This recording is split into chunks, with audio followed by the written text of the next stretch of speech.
नमस्कार छात्रों, आज हम लेकर आए हैं मैट्रिक बोर्ड परीक्षा 2023 के लिए साइंस का बहुत ही महत्वपूर्ण 50 ऑब्जेक्टिव प्रश्न, जो हर साल इसमें से एग्जामों में प्रश्न पूछे जाते हैं। तो आप लोग से रिक्वेस्ट है कि अभी तक हमारे चैनल को सब्सक्राइब नहीं किए तो सब्सक्राइब कीजिए जल्दी से। आइए देखते हैं हमारा पहला प्रश्न क्या है। देखिए, हमारा पहला प्रश्न है कि अधातु के ऑक्साइड होते हैं। अधातु के जो ऑक्साइड होते हैं, तो अधातु के ऑक्साइड कैसा होता है, तो आप लोगों को पता होना चाहिए। अधातु के जो ऑक्साइड होते हैं वो अम्लीय होते हैं। दूसरा प्रश्न है कि हीरा एवं ग्रेफाइट है। देखिए, हीरा एवं ग्रेफाइट जो होते हैं वो क्या होते हैं, तो कार्बन के अपरूप।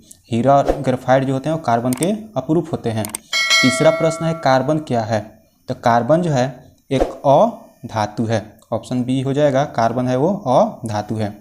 4 नंबर प्रश्न है कि पुष्पी पौधे में लैंगिक जनन किसके द्वारा होता है, तो पुष्पी पौधे में जो लैंगिक जनन होता है वो फूलों के द्वारा होता है। ठीक है। 5वां प्रश्न है कि फूल का कौन सा भाग फल में बदलता है, तो फूल का कौन सा भाग फल में बदलता है। कि देखिए, हम 5 नंबर प्रश्न से क्या किए हैं कि आप सभी के लिए आंसर का कलर चेंज कर दिए हैं, ताकि आप लोग को जल्दी से आंसर दिखाई दे और बहुत जल्दी याद हो जाए। इस तरह से आप लोगों का समय भी बचेगा और जल्दी समझ में आ जाएगा। तो फूल का कौन सा भाग है जो फल में बदलता है, तो अंडाशय जो होता है वो फल में बदलता है। 6वां प्रश्न है जीन शब्द किसने प्रस्तुत किया था। 6 नंबर हमारा प्रश्न है कि जीन शब्द किसने प्रस्तुत किया था, तो जॉनसन ने जीन शब्द प्रस्तुत किया था।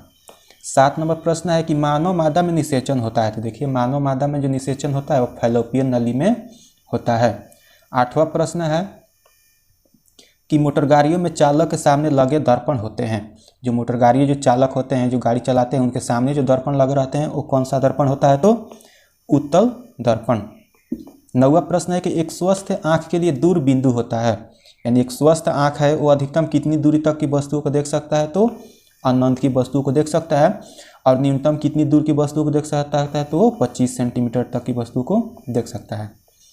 10वां प्रश्न है कि आवेश का एसआई मात्रक है। 10 नंबर प्रश्न है जो आवेश का एसआई मात्रक होता है वो होता है कूलॉम।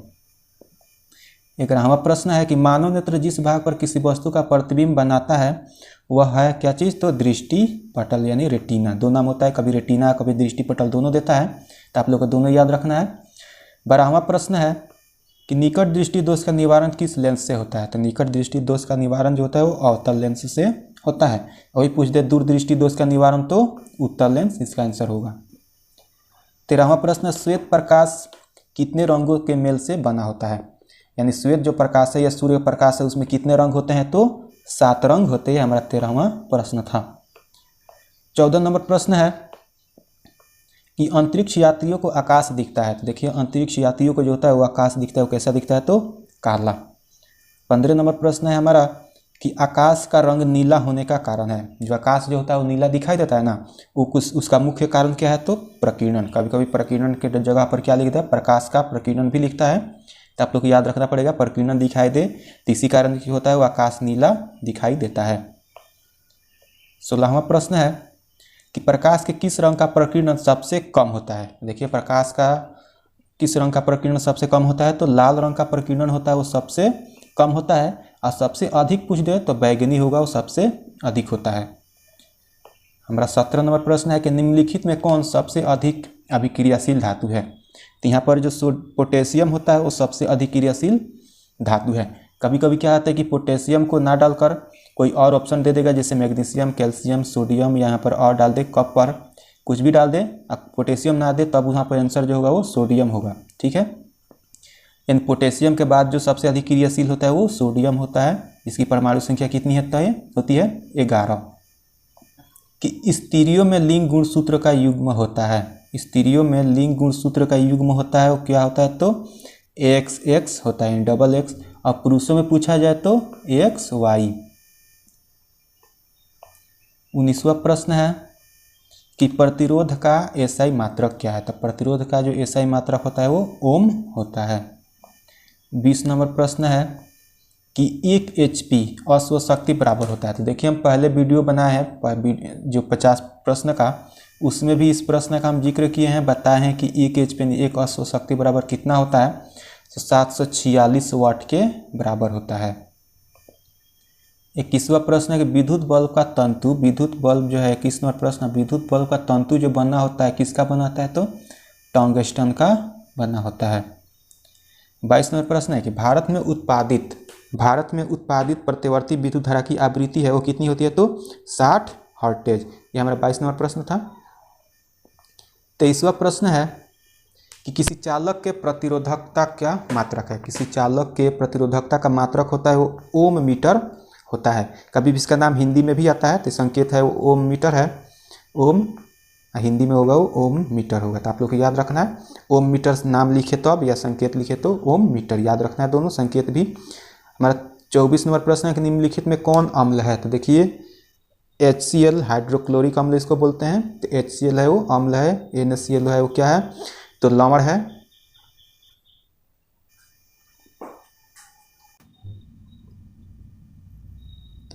पच्चीसवां प्रश्न है अम्ल का pH मान होता है, तो अम्ल का pH मान होता है कितना होता है तो 7 से कम होता है। यानी आज अम्ल का pH मान होगा 7 से कम होगा। आप लोगों को पता होगा कि 1 से लेकर 14 तक क्या होता है, यानी 0 से 14 तक होता है स्केल, यानी pH स्केल होता है 0 से 14 तक होता है, और बीच में जो होता है वो 7 होता है। तो 7 होगा क्या होगा तो उदासीन होगा। जो 7 होता है उदासीन होता है, जिसका क्या होता है शुद्ध जल का pH मान 7 होता है, यानी NaCl होता है वो 7 होता है। तो 7 से 0 की तरफ जो आएगा वो क्या होगा तो सभी अम्लीय होगा, और 7 से 14 की तरफ जाएगा वो सभी क्षारीय होगा। तो कह रहे हैं कि अम्ल का pH मान होता है कितना होता है तो 7 से कम, क्योंकि 0 की तरफ बढ़ रहा है। 26वां प्रश्न है 26 नंबर, किसी जंतु में लैंगिक और अलैंगिक प्रजनन दोनों होता है। किस प्रकार के जंतु है जिसमें लैंगिक और अलैंगिक प्रजनन दोनों होता है तो हाइड्रा में। 27वां प्रश्न है कि भोजन का मुख्य रूप से अवशोषण होता है, तो भोजन का मुख्य रूप से अवशोषण होता है वो किस में होता है तो इलियम में। 28वां प्रश्न है कि मनुष्य के मस्तिष्क को कितने भागों में बांटा जा सकता है, कि मनुष्य का मस्तिष्क होता है 3 भागों में बांटा जा सकता है। पहला क्या है तो अग्र मस्तिष्क, दूसरा क्या है प्रमस्तिष्क, और तीसरा होता है वो मध्य मस्तिष्क। 3 भाग होता है अग्र मस्तिष्क, प्रमस्तिष्क और मध्य मस्तिष्क। 29वां प्रश्न है कि शुक्राणु का निर्माण कहाँ होता है, तो शुक्राणु का निर्माण होता है वो वृषण में होता है। 30वां प्रश्न है कि नर युग्मक और मादा युग्मक के संलयन को निषेचन कहते हैं, यानी नर युग्मक और मादा युग्मक के जो संलयन होता है उसको क्या कहेंगे तो निषेचन। परिभाषा भी कभी कभी पूछता है कि निषेचन की परिभाषा लिखे, तो आप उसको लिख सकते हैं। 31वां प्रश्न है ग्लूकोज में कार्बन के कितने अणु होते हैं। देखिए ग्लूकोज में कार्बन के 6 अणु होते हैं, और ग्लूकोज का सूत्र क्या होता है तो C6H12 और वो 6, C6H12 और वो 6 होता है। तो ये पूछ रहा है कार्बन के कितने अणु होते हैं, तो यहाँ पर देख सकते हैं कार्बन में कितना अणु है तो 6 है। तो ग्लूकोज में कार्बन के 6 अणु होते हैं। आप लोग को ये भी याद होगा रखना होगा ग्लूकोज का सूत्र C6H12 और वो 6। एग्जाम में भी पूछ देता है कि ग्लूकोज का सूत्र लिखें। 32वां प्रश्न है कि पत्तियों में गैसों का आदान प्रदान कहाँ होता है, तो पौधे के जो पत्ती होते हैं उसमें गैसों का आदान प्रदान जो होता है वो रंध्र के द्वारा होते हैं, और छोटे छोटे उसमें छिद्र होता है पत्तियों में, उसी को रंध्र बोलते हैं। तो आप लोग को याद होना चाहिए। 32वां प्रश्न हो गया। हमारा 33वां प्रश्न है कि पुष्प का कौन सा भाग परागकण बनाता है, तो पुष्प का पुंकेसर जो होता है वो परागकण बनाता है। 34वां प्रश्न, निम्न में से कौन मानव में मादा जनन तंत्र का भाग नहीं है। देखिए मादा जनन तंत्र ये जो है अंडाशय जो है मादा जनन भाग है, गर्भाशय वो भी मादा जनन भाग है, डिंबवाहिनी है वो भी मादा जनन भाग है, तो शुक्रवाहिका होती है वो पुरुष जनन तंत्र है, तो ये जो होगा शुक्रवाहिका। 35 प्रश्न है विरंजक चूर्ण का अणु सूत्र होता है, तो विरंजक चूर्ण का अणु सूत्र CaOCl2। 36वां प्रश्न है कि निर्वात में प्रकाश की चाल है, तो निर्वात में प्रकाश की चाल कितनी होती है तो 3 × 10⁸ मीटर प्रति सेकेंड। और कभी कभी पूछ देता है कि निर्वात में प्रकाश की चाल सबसे अधिक किस में होती है, सूर्य के प्रकाश की चाल सबसे अधिक किस में होती है तो होती है निर्वात में ही आ जाएगा। कभी कभी पूछ देता है कि हवा में प्रकाश की चाल या शून्य में प्रकाश की चाल, तो जो भी हो सब यही होता है 3 × 10⁸ मीटर प्रति सेकेंड, या फिर निर्वात में पूछे या हवा में पूछे या शून्य में पूछे। 37वां प्रश्न है घरेलू विद्युत परिपथ में उदासीन तार का रंग होता है, तो हमारे घरों में जो विद्युत परिपथ होता है उसका उदासीन तार होता है वो काला होता है। और 30वां प्रश्न है कि फेरस सल्फेट क्रिस्टल का रंग होता है, तो फेरस सल्फेट क्रिस्टल का रंग होता है वो हरा होता है। 39वां प्रश्न है ग्लूकोज का रासायनिक सूत्र है। तो देखिए ग्लूकोज का रासायनिक सूत्र अभी बताए थे C6H12 और O6, तो आप लोग अभी बता चुके हैं। 40वां प्रश्न है कि स्टेनलेस स्टील मिश्र धातु है। तो स्टेनलेस स्टील जो मिश्र धातु है वो टीन का होता है। 41वां प्रश्न है कि स्वपोषी पोषण के लिए आवश्यक है। तो स्वपोषी पोषण जो होता है उसको उनके लिए CO2 भी आवश्यक है, क्लोरोफिल भी आवश्यक है, सौर के प्रकाश यानी सूर्य का प्रकाश भी आवश्यक है, इसलिए इनमें ऑप्शन होगा सभी।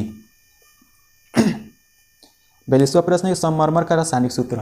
संगमरमर का रासायनिक सूत्र होता है CaCO3। 43वां प्रश्न है कि इंसुलिन की कमी से होता है। तो इंसुलिन की कमी से मधुमेह रोग होता है।